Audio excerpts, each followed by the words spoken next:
서울 한강변 35층 높이 제한이 폐지됩니다. 고 박원순 시장이 만든 규제를 오세훈 시장이 없애는 건데요. 한강변이 성냥갑 아파트에서 벗어나 다양한 층수를 배치해서 멋진 스카이라인이 그려질 거라는 기대가 높죠. 과연 그럴지 권대중 명지대 부동산학과 교수 모시고 자세히 들어보겠습니다. 교수님 어서 오십시오. 안녕하세요. 반갑습니다. 자, 서울시가 엊그제 발표한 도시계획 2040 서울 플랜. 네. 여기 뭐 35층 룰 페이지가 여기에 들어 있다는 건데 이 서울 플랜이라는 게 뭔가요, 이게? 이게 이제 국토를 어떻게 개발할 것인가 하는 국토기본법이 있습니다. 그걸 국토기본계획이라고 하죠. 예. 그 밑에 이제 국토기본계획 밑에 광역도시계획이 있어요. 예. 이 광역도시계획에서 만든 게 국토계획 및 이완한 법률입니다. 그 법률에 근거해서 그 법 제19조의 근거에 의해서 서울시 도시기본계획을 만듭니다. 네. 이게 20년 단위 계획이에요. 이대로 시행한다는 얘기입니다. 예. 이 기본계획을 중심으로 또 관리계획을 만들어요. 예. 이 관리계획은 10년 단위로 바꾸는데 5년마다 변경할 수가 있어요. 그러니까 이번에 그 서울시가 발표한 2040 플랜은 예. 지금 20년도 아닙니까? 그렇죠. 앞으로 40년까지 20년 동안 서울시가 이렇게 도시계획을 계획해서 끌고 가겠다 하는 기본 계획이에요. 20년의 핵심 기본 계획이다. 그래서 서울시의 공간 구조라든지 예. 이용 상황을 이렇게 바꾸되 예. 이제 이 속에서 그 서울시의 이 도시계획 정책 방향을 알 수가 있고요. 도시를 개발하는 사람이나 또는 막말로 우리가 무주택자가 집을 산다면 어디가 어떻게 개발되는지 알 수가 있어요, 미래에. 예. 그래서 도움이 될 수 있죠. 아주 중요한 거네요. 그럼 네. 이번에 발표한 오세훈 시장이 발표한 2040 서울 플랜 무슨 핵심 내용은 뭔가요? 우선은 이제 도시가 6개 공간으로 구획을 했어요. 그래갖고 예. 전체 도시를 서울시를 하나로 봤을 때 첫 번째가 보행 일상권, 네. 두 번째가 수병 중심 공간, 네. 그리고 세 번째가 이제 중심지 기능 강화, 노후된 데를 다시 한다는 얘기죠. 네. 그다음에 도시계획 대전환이죠, 아주.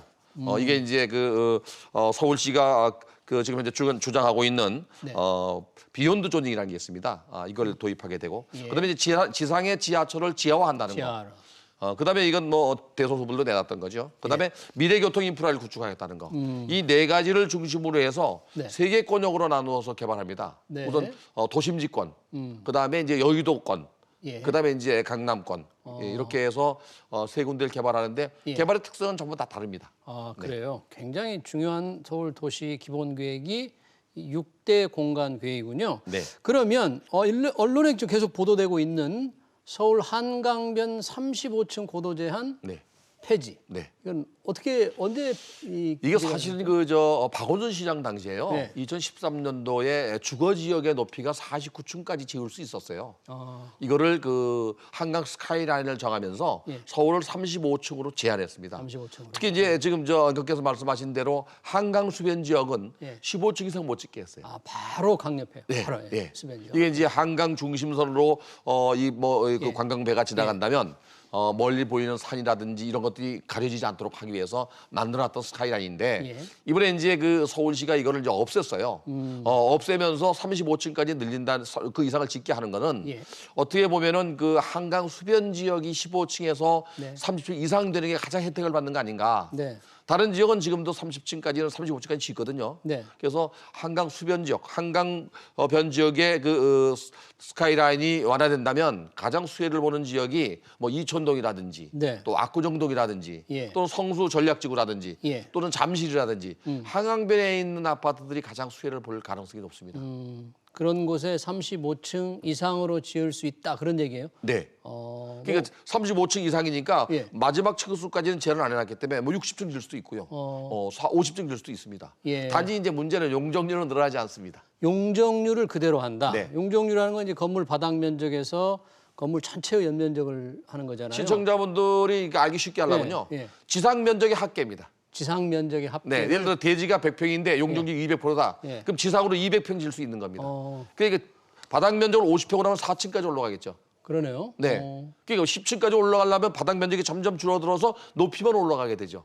그러면 35층 이상으로 올리는데 용적률을 그대로 둔다면 뾰족하게 올라간다는 얘기예요? 그럴 수 있죠. 여기에 이제 장단점이 있습니다. 어떤 만약에 이제 용적률을 그대로 둔 상태에서 층고를 완화하면 예. 바닥 면적을 적게 해서 높이 올라간다면 일단 조망권은 좋겠죠. 조망권. 네. 그다음에 이제 공기 흐름도 좋을 수 있죠. 아, 공기 흐름. 네. 그다음에 이제 뚱뚱하게 지었던 건물들이 홀쭉하게 되다 보니까 예. 공지가 많이 늘어나지요. 아, 공지가. 그럼 공지를 인파. 활용할 수가 있죠. 예. 이게 이제 나홀로 아파트나 뭐 한 동, 두 동 같으면 큰 차이가 없는데 네. 예를 들어서 잠실 중흥 아파트 5단지 같은 경우는 약 한 4천 세대 가까이 되잖아요. 예. 이런 경우에는 3천 세대죠. 3,900세대. 그다음에 이제 그 음마 아파트 같은 경우도 만약에 층고를 완화해주면 예. 4,400세대입니다. 새로 짓는 게 5천 세대 이상 되기 때문에 예. 넓은 면적에서 이 건축 면적이 전체적으로 줄어들면서 높이 올라가면 바닥 면적의 공지가 늘어나서 여러 가지로 사용하기가 편리해지죠. 아, 그렇군요. 녹지도 만들 수 있고 뭐 이렇게 여러 가지 좋은 점이 있지요. 이 높이 지으면 네. 비용이 확 늘어날 것 같은데요? 당연하죠. 이게 이제 국토교통부가 예. 3월과 9월 달에 표준 건축비를 발표합니다. 매년 예. 합니다. 그래서 예. 분양가 상한제가 적용되는 지역은 건축비와 건축비 가산비 또 이렇게 그 정할 때 기본 건축비에서 가산비 넣는데 예. 그게 이제 층별로 달라요. 예를 들어 10층 이하, 15층 이하, 20층 이하 이게 층별로 그 분양 원가가 달라져서 예. 층고가 높아질수록 분양 원가가 굉장히 높아집니다. 그렇다면 지금 35층 룰이 없어질 때 말씀하신 뭐 용산 위초동 한강맨션 네. 원래 35층인데 GS건설이 하는데 뭐 68층도 68층 제시했다. 계획하고 있죠. 네. 네, 68층도 그러면 조합원들이 선택하면 가능한 거예요? 가능하죠. 근데 이게 높아진다고 해서 용적률이 한정돼 있기 때문에 네. 수익성이 개선되는 건 아닙니다. 그러니까요. 근데 이게 있어요. 예. 한강변에 15층까지 제한했던 스카이라인이 네. 용적률은 그대로 둔 상태에서 뚱뚱한 아파트가 됐잖아요. 예. 그러다 보니까 뚱뚱한 아파트도 한계가 있다 보니까 용적률을 다 찾아먹지 못하는, 소위 다 사용하지 못하는 그런 사례가 많았어요. 네. 이번에 이제 층고가 완화되면 오히려 이제 층고가 완화되는 거에 따라서 용적률을 전부 다 사용할 수가 있어요. 이렇게 해서 세대수가 늘어날 가능성이 있지만 네. 층고가 높아진다고 해서 용적률 그대로 둔 상태에서는 수익성 개선은 어려운데 예. 어떻게 보면 이제 오세훈 시장이 지금 야당이잖아요. 그렇죠. 네, 그렇긴, 네. 발빠르게 대처하는지도 모르겠습니다. 만약에 야당이 국회의원이 된다면 예. 또 뭐 이재명 야당이 후보가 된 대통령 후보 대통령이 된다면 아니면 뭐 이재명 후보인 여당이 된다면 예. 모두 다 용적률 완화 얘기를 하고 있어요. 현재 특히 두 이제- 후보가 모두 용적 완화라고 했어요. 특히 예. 이제 가장 용적률을 완화하겠다는 게 윤석열 후보입니다. 윤석열 후보. 네, 윤석열 후보가 만약에 당선이 되면 네. 용적률 200%까지 올리겠다는 겁니다. 어, 그래서 100%는 기부 체납 받고 예. 100%는 조합에 돌려준다. 수익성을 개선하기 위해서. 이렇게 되면은 층고를 제한해 버리면 용적률을 올려도 의미가 없거든요. 그러니까요. 네, 이걸 올려주는 게 동시에 층고도 완화하면서 용적률이 올라간다면 오히려 이 정비사업, 도시재생사업 중에서 재개발 사업의 수익성이 개선돼서 가격이 올라갈 가능성도 있는데요. 네. 용적률 조정이 굉장히 중요하겠군요. 현재는 그렇죠. 용적률을 조정하지 않는다는 게 오세훈 시장의 방침이잖아요. 네. 근데 용적률이 이제 주거 지역이 세 가지가 있습니다. 예. 주거 지역 내에 이제 전용 주거 지역, 일반 주거 지역 이렇게 있는데 일반 주거 지역이 준주거 지역이 있는데 예. 일반 주거 지역이 종 세분화가 돼서 예. 3종 주거 지역, 2종 주거 지역, 1종이 있습니다. 예. 자, 1종 주거 지역은 용적률이 150% 이하. 네. 그다음에 2종은 200% 이하. 예. 3종은 250% 이하인데 네. 법률적으로는 국토이용관리법상 300%의 용적률을 지을 수 있게 돼 있어요. 네. 근데 수도권 정비 계획법에는 과밀억제권역에 속하는 지역은 3종 주거 지역의 용적률을 50% 낮췄어요. 네. 서울이 대부분 과밀억제권역이 아닙니까? 그러다 보니까 법정 용적률은 300%지만 허용 용적률을 250% 낮췄어요. 아, 그래서 실제로. 기부 찬압이 늘어나면 예. 허용 용적률을 올려줘서 350%까지도 진 겁니다. 그렇군요. 네. 그러면 이번 서울 플랜 2040 서울 플랜에 용도 지역 지정제를 개편하는 뭐 폐지하는 내용이 있다는데 네. 비욘드 조닝 이건 네. 무슨 뜻이에요? 폐지하는 건 아니고요. 예. 점점 이제 그 직장 생활도 직주 근접 또는 뭐 재택근무 네. 또는 뭐 이 디지털화되면서 예. 직접 근무하지 않고도 집에서 이렇게 업무를 볼 수가 있고 또 하나는 대부분 그렇잖아요. 우리가 집에서 그 출근을 하고 예. 도심지로 출근하거나 공장지로 출근했다가 나중에 퇴근할 때 집으로 다시 오잖아요. 네. 그 시간적 비용과 거리 비용 여러 가지 비용들을 줄이기 위해서 주거 지역 내에서 또는 상업지역, 공업지역 또는 준주거 지역 내에서 예. 다기능의 복합적 건물을 짓게 하겠다는 겁니다. 아, 사실은 지금 현재 주거 지역 내에서도요. 예. 아까 말씀드린 종세분화를 제가 왜 말씀드렸냐면 1종, 2종, 3종 주거 지역에 따라서 용도를 제한하고 있습니다.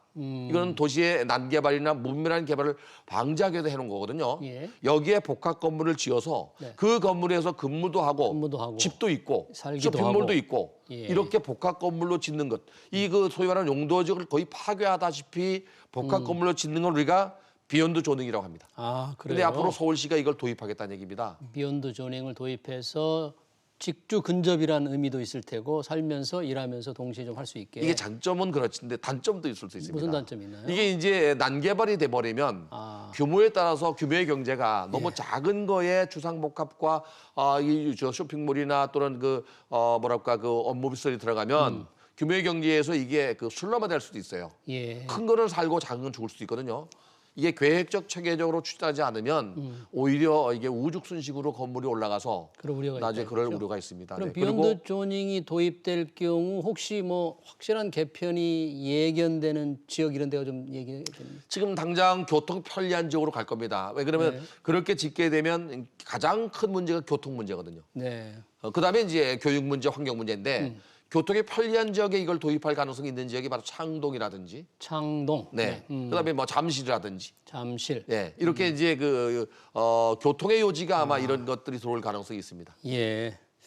그러면 오세훈 시장이 얘기한 35층 규제 폐지라든지 비욘드 조닝 이러하면 이 자체가 지금 조금 안정세를 보이는 집값을 부추기는 그런 효과가 될 수 있을까요? 그럴 수 있죠.